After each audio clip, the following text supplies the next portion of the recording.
আজিৰ এই ভিডিঅ'টোত সকলোকে স্বাগতম জনাইছোঁ। স্কুটি ডিষ্ট্ৰিবিউশ্যনে কিছুমান বহুতে কুৱেশ্যন কৰি আছিল বা বহুতো প্ৰব্লেমত ফাঁচি আছে বা প্ৰব্লেম ফেচ কৰি আছে। প্লিজ ৰিকুৱেষ্ট কৰিছোঁ সকলোৱে শুনিবা। বহুত 2-3 দিন 4 দিন পিছত চাগে ভিডিঅ'টো এটা বনালোঁ।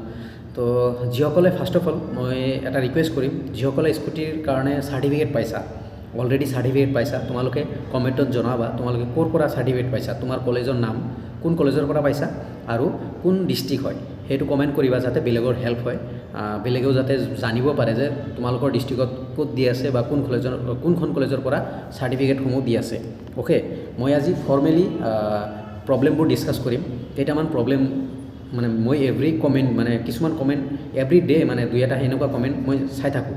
তো প্লিজ সকলোৱে ভালকৈ শুনিবা কথাখিনি। ফাৰ্ষ্ট অফ অল লাইচেন্সৰ কথা চোৱা। লাইচেন্স ডক্টৰ হিমন্ত বিশ্ব শৰ্মা ছাৰে বনাব দিছে। যোৱা 11 ডিচেম্বৰ তাৰিখে ছাৰে কৈছে যে লাইচেন্স বনাই লোৱা তোমালোকে, বা লাইচেন্স নোহোৱাকৈ গাড়ী নচলাবা। তো যিসকলৰ লাইচেন্স নাই তোমালোকে প্লিজ লাইচেন্স বনাই লোৱা। বেছি টকা খৰচ নহয়, 1000 বা 800-700 এনেকুৱা খৰচ কৰিলে তুমি অনলাইন লাইচেন্স পাই যাবা। আৰু লাইচেন্স মেক্সিমাম এসপ্তাহ লাগে বা 10 দিন লাগে, তুমি লাইচেন্স পাই যাবা। তো যিসকলে লাইচেন্সৰ কাৰণে কমেণ্ট কৰি আছিলা, প্লিজ তোমালোকে লাইচেন্স বনাই লোৱা। এভৰিৱান যিমান আছা ষ্টুডেণ্ট, গাড়ী চলাবলৈ লাইচেন্স দৰকাৰ, তো লাইচেন্স বনাই লোৱা। বাকী লাইচেন্স মেণ্ডেটৰী নহয়, বাট তোমালোকে লাইচেন্স বনাই লোৱা, কাৰণ খুজিব পাৰে কোনোবা ডিলাৰে। তাৰপিছত প্ৰাইভেট ষ্টুডেণ্ট, যিসকল কলেজ প্ৰাইভেট ষ্টুডেণ্ট আছা, প্ৰাইভেট কলেজৰ ষ্টুডেণ্ট আছা, তোমালোকে কৈ আছা যে তোমালোকে পাবানে নাই। শুনা, প্ৰাইভেটৰ কোনো নটিচ অহা নাই যে প্ৰাইভেট ষ্টুডেণ্টক দিবনে নাই বা নিদিয়ে বা কিবা কিবি সেনেকুৱা কোনো নটিচটো পোৱা নাই মই। বাট সেইকাৰণে মই কথাও কোৱা নাই, প্ৰাইভেটৰ ষ্টুডেণ্টৰ কথাও কোৱা নাই। কিন্তু তোমালোকক ময়ো গম নাপাওঁ একচুৱেলি কি কৰিব, প্ৰাইভেট ষ্টুডেণ্টবোৰক দিবনে নাই সেই বিষয়ে ময়ো নাজানো। তো তোমালোকে যিসকল ষ্টুডেণ্ট আছা, প্ৰাইভেট ষ্টুডেণ্ট মানে প্ৰাইভেট কলেজত পঢ়ি থকা, তোমালোকে মই ৰিকুৱেষ্ট কৰিছোঁ মোৰ কথাখিনি ফ'ল' কৰিবা। তোমালোকে ডকুমেণ্টছ ভেৰিফাই কৰা ট্ৰাই কৰা। তোমালোকক মাতিছে যদি ডকুমেণ্টছ ভেৰিফাই কৰা, আৰু যদি মাতা নাই তোমালোকে নিজে ডিলাৰত যাই সোধা যে তোমালোকৰ ডকুমেণ্টছ ভেৰিফাই কেতিয়া হ'ব। কিন্তু প্ৰথমতে নক'বা যে তোমালোকে প্ৰাইভেট কলেজৰ হয়। অ'কে, ফাৰ্ষ্ট অফ অল তোমালোকক মাতিছে নে নাই চোৱা, আৰু যদি মাতিছে দেন তোমালোকে ডকুমেণ্টছ ভেৰিফাই কৰা। তোমালোকৰ কলেজৰ এডমিশ্যন ৰিচিপ্ট দিবা, এডমিট দিবা, সেইবোৰ দি তোমালোকে কৰা। অ'কে, প্ৰাইভেট ষ্টুডেণ্টবোৰৰ যিমান প্ৰব্লেম আছে মেবি তোমালোকে পাব লাগে, বাট এতিয়ালৈকে কোনো নটিচ নাই। তো তোমালোকে ট্ৰাই কৰা, যদিও কেঞ্চেল হয় লাষ্টত হ'ব, কিন্তু তোমালোকে হাৰ নামানিবা। অ'কে, তোমালোকে আগতে ট্ৰাইটো কৰা যে তোমালোকে পাবা বুলি, তোমালোকে যোৱা ডকুমেণ্টছ ভেৰিফাই কৰাৰ কাৰণে। সেইখিনি মই ৰিকুৱেষ্ট কৰিছোঁ। তো ভালকৈ মই নাজানো দিবনে নাই, বাট তোমালোকে ট্ৰাই কৰা। তোমালোকে ভাল ৰিজাল্ট কৰিছা, তো তোমালোকেও পোৱা যোগ্য, কোচিং ষ্টুডেণ্টও পোৱা যোগ্য। বাট এতিয়ালৈকে কোচিং ষ্টুডেণ্ট আৰু মাইগ্ৰেটেড ষ্টুডেণ্টৰ মানা কৰি দিছে। কিন্তু মই ভাবোঁ এণ্ডলৈকে, যিমান মানে লাষ্টলৈকে দিয়া শেষ হোৱাৰ পিছত, মানে যিমান ষ্টুডেণ্ট এডমিশ্যন লৈছে সেইবোৰক দিয়াৰ পিছত মানে মেবি চেঞ্জ হ'ব। ডক্টৰ হিমন্ত বিশ্ব শৰ্মা ছাৰে আগতেও চেঞ্জ কৰিব পাৰে মই ভাবোঁ। তো কোচিং কৰা ষ্টুডেণ্ট, মাইগ্ৰেটেড ষ্টুডেণ্ট, তোমালোকৰ কোনো নটিচ অহা নাই, বাট মেবি চেঞ্জ হ'ব পাৰে, তোমালোকক লাষ্টত দিব পাৰে। তো সেইখিনি হোপ ৰাখা। আৰু যিসকল প্ৰাইভেটত আছা তোমালোকে প্লিজ তোমালোকে ডকুমেণ্টছ ভেৰিফাই কৰা ট্ৰাই কৰা। তাৰপিছত তোমালোকে স্কুটি ল'বলৈ ট্ৰাই কৰা। যদি কিবা কয় যে তোমালোকে প্ৰাইভেট নিদিওঁ, তো তোমালোকে সুধিবা কিয় নিদিয়ে, মানে ক'ৰবাত লিখা আছে নেকি প্ৰাইভেটক নিদে বুলি। এটা কুৱেশ্যন কৰিব পৰা যায় যে ক'তো লিখা নাই যিহেতু, তো কিয় মানা কৰি আছে, তো সেনেকৈ সুধিবা। অ'কে, আৰু প্ৰাইভেট গ'ল। তাৰপিছত ফোন নম্বৰ, কিছুমানৰ ফোন নম্বৰ বহুত ভুল আছে যে মোৰ ফোন নম্বৰ নাই, মই OTP কেনেকৈ পাম বা চাৰ্টিফিকেট কেনেকৈ পাম। চোৱা, যেতিয়া ডকুমেণ্টছ ভেৰিফাই কৰিবা তোমালোকে তোমালোকৰ ফোন নম্বৰটো, নতুন ফোন নম্বৰটো, যেতিয়া আগতটো ৰং, এতিয়া নতুন ফোন নম্বৰটো তুমি জমা দি আহিবা, বা ক'বা ছাৰ মোৰ এইটো ফোন নম্বৰ, আগৰ ফোন নম্বৰটো ভুল হৈছে, মোৰ নামৰ এগেইনষ্টত এই নম্বৰটো লৈ লওক।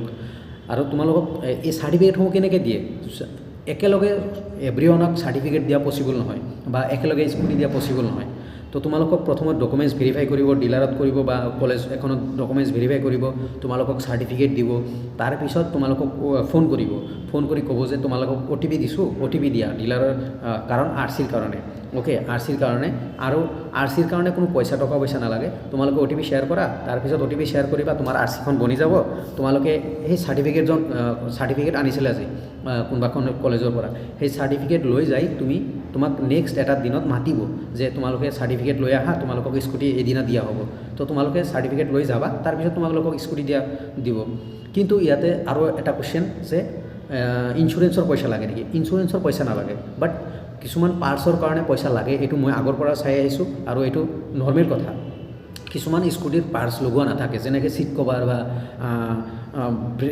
হেণ্ডেলৰ কিবা কিবি লগোৱা নাথাকে, তাৰপিছত ষ্টেণ্ড লগোৱা নাথাকে, কিছুমান বহুত ষ্টেণ্ড লগোৱা থাকে আৰু কিবা কিবি মানে ষ্টেণ্ডৰ ওপৰত কিবা এটা আছে ভৰি থোৱা যিটো ষ্টেণ্ড, সেইবোৰ লগোৱা নাথাকে। তো সেইবোৰৰ কাৰণে পইচা লয়, তো সেইটো নৰ্মেল কথা। কিন্তু এটা কথা, তোমালোকে অনলি কেছ মোডত পইচা দিবা, অনলাইন মোডত পইচা নিদিবা, একদম অনেষ্ট কথা। আজি ফৰ্মেলি কথা পাতিছোঁ, মোৰ ভিডিঅ'বোৰ ফৰ্মেলি হয়। তো তোমালোকে কেছ পইচা দিবা, অনলাইন কাকো পইচা নিদিবা, একদম অনেষ্ট কথা। অ'কে, আৰু যেতিয়া স্কুটি ল'বা তেতিয়াহে পইচা লয়। মই জনামতে মই যিমানখিনি থাকিছোঁ বা আগতে মই সিহঁতৰ লগত মানে চাইছোঁ যে যেতিয়া তোমাক স্কুটিটো দিব তেতিয়াহে সেই পাৰ্টছৰ পইচা ল'ব আৰু লগতে ৰিচিপ্ট এখন দিব। অ'কে, এইখিনি। তাৰপিছত আৰু যিসকলে চাৰ্টিফিকেট পোৱা নাই, শুনা, যিসকলক ডকুমেণ্টছ ভেৰিফাই কৰা, তোমালোকক চাৰ্টিফিকেট নিশ্চয় দিব। এদিন নহয়, কালি নহয়, পৰহি, এনেকৈ মানে চিৰিয়েল ৱাইজ বা আজি 100 দিলে কালি 100 দিব চাৰ্টিফিকেট, তাৰপিছত 100 দিব। আৰু তাৰপিছত কি হ'ব, আজি 100 স্কুটি দিলে তাৰপিছত 100 স্কুটি বেলেগক দিব, সেনেকৈ চিৰিয়েল নাম্বাৰ ৱাইজ দি থাকে। একচুৱেলি চিৰিয়েল নাম্বাৰ তোমালোকৰ ডিষ্ট্ৰিক্টৰ যিখন মেৰিট লিষ্ট ওলাইছে, তোমালোকে মেক্সিমামে চাইছা বা দেখিছা, সেই মেৰিট লিষ্টৰ চিৰিয়েল নাম্বাৰ ৱাইজ মতে বা চিৰিয়েল নাম্বাৰ মতে তোমালোকৰ স্কুটিসমূহ দিব বা তোমালোকক মাতিব যে তোমালোকে চাৰ্টিফিকেট লৈ যোৱা। আৰু এইবোৰ কাম মানে তোমালোকে যে চাৰ্টিফিকেট ল'বৰ কাৰণে আহিব লাগে বা স্কুটি ল'ব আহিব লাগে, তোমালোকক এইবোৰ ডিলাৰে ফোন কৰি বা মেছেজ কৰি জনাব, নাইবা সিহঁতৰ ফেচবুক পেজ আছে, যদি ফেচবুক পেজ যেনেকৈ বৰপেটা নহয়, বজালীৰ যিখিনি স্কুটি দি আছে হিৰো মেগনা মটৰ্ছত ফেচবুক পেজত আপলোড কৰি আছে, আজি ইমানখিনি আহিবা ভৱানীপুৰ আঞ্চলিক কলেজত, এনেকৈ আপলোড কৰি আছে। অ'কে, তো তোমালোকৰ সেই চিৰিয়েল নাম্বাৰ ৱাইজ মতে মানে ছিষ্টেমেটিকেলি বস্তুখিনি দি থাকে। আৰু নাভাবিবা যে জানুৱাৰীতে পাই যাম, চিৰিয়েল নাম্বাৰ ৱাইজ দিওঁতে জানুৱাৰী, ফেব্ৰুৱাৰী, মাৰ্চ, এতিয়া জাষ্ট ষ্টাৰ্টে হৈছে। যিসকলে স্কুটি পাইছে, তোমালোকে যিসকলে পাইছা তাৰমানে তোমালোকে মোক এটা ফটো দিবা, যিসকলে পাইছা স্কুটি মই শ্বেয়াৰ কৰি দিম। আৰু যিসকলে পাবা জানুৱাৰী, ফেব্ৰুৱাৰী, মাৰ্চ চিৰিয়েল নাম্বাৰ ৱাইজ দি থাকিব। একদিনত 50টা, 100খন, 50খন, 100খন, 10খন স্কুটি এনেকৈ ডিষ্ট্ৰিবিউট কৰি যায়। অ'কে, ডিলাৰে কৰে, সেইবোৰ কাম ডিলাৰে কৰে। আৰু লাষ্ট এটা কথা, তোমালোকৰ ডকুমেণ্টছ যিমানখিনি আছে, 12ৰ ডকুমেণ্টছ বা বনাফাইড ডকুমেণ্টছ ৰিলেটেড কিছুমান কথা কৈ দিওঁ যে তোমালোকৰ 12ৰ যিমানখিনি ডকুমেণ্টছ আছে, পাছ চাৰ্টিফিকেট, মাৰ্কশ্বিট, তাৰপিছত ৰেজিষ্ট্ৰেশ্যন চাৰ্টিফিকেট, 12ৰ যিমানখিনি আছে তোমালোকে দিবই লাগিব। আৰু লগতে তোমালোকে যে কলেজত পঢ়ি আছা তাৰে কাৰণে প্ৰুফ দিব লাগিব যে তোমালোকে কোন কলেজত পঢ়ি আছা, এডমিশ্যন ৰিচিপ্ট বা বনফাইড মানে কি, তোমালোকৰ কলেজৰ তুমি যে কলেজত পঢ়ি আছা তাৰে এটা প্ৰুফ তোমালোকে অফিচত খুজিলে বনফাইড পাই যাবা, বা ৰিডিং চাৰ্টিফিকেট তোমালোকৰ কলেজৰ অফিচত খুজিলে ৰিডিং চাৰ্টিফিকেট পাই যাবা। সেইবোৰ ডকুমেণ্টছ তোমালোকৰ 12ৰ ডকুমেণ্টছৰ লগতে তুমি যে কলেজত পঢ়ি আছা তাৰে এডমিট কাৰ্ড বা তোমালোকৰ ছেমিষ্টাৰৰ এক্সাম দিছা সেইবোৰৰ এডমিট কাৰ্ড বা ৰিডিং চাৰ্টিফিকেট দিলে হৈ যাব। আৰু যিসকলে ITI কৰি আছা, পলিটেকনিক কৰি আছা, যদি গভমেণ্টৰ হোৱা ন' প্ৰব্লেম, ITI, পলিটেকনিক এইবোৰো বা BSc নাৰ্ছিং, তাৰপিছত GNM এইবোৰো মানে যদি গভমেণ্টৰ হয় ন' প্ৰব্লেম, কাৰণ এইবোৰো ডিগ্ৰীয়ে হয়। অ'কে, পলিটেকনিক, ITI যিসকলে মোক কমেণ্ট কৰি থাকা যে পলিটেকনিকে পাবনে নাই, ITI পাবনে নাই, শুনা, পলিটেকনিক বা ITIও এটা ডিগ্ৰী হয়, বা GNM বা BSc নাৰ্ছিঙো ডিগ্ৰীয়ে হয়। তো তোমালোকে টেনশ্যন ল'ব নালাগে, তোমালোকে যদি গভমেণ্ট আছে দেন প্ৰব্লেম নাই। আৰু যিসকল প্ৰাইভেট আছা তোমালোকে ট্ৰাই কৰা, মই কনফাৰ্ম নাজানো প্ৰাইভেটক দিব না নাই, বাট ক'তো লিখা নাই যে প্ৰাইভেটক দিয়া নহয়, ক'তো লিখা নাই, কোনো নটিচত লিখা হোৱা নাই যে প্ৰাইভেটক নেদে বুলি। তো তোমালোকে ট্ৰাই কৰা, যদি নিদিয়ে লাষ্টলৈকে নিদিয়ে সেইটো পিছৰ কথা, কিন্তু ট্ৰাইটো কৰা এটলিষ্ট।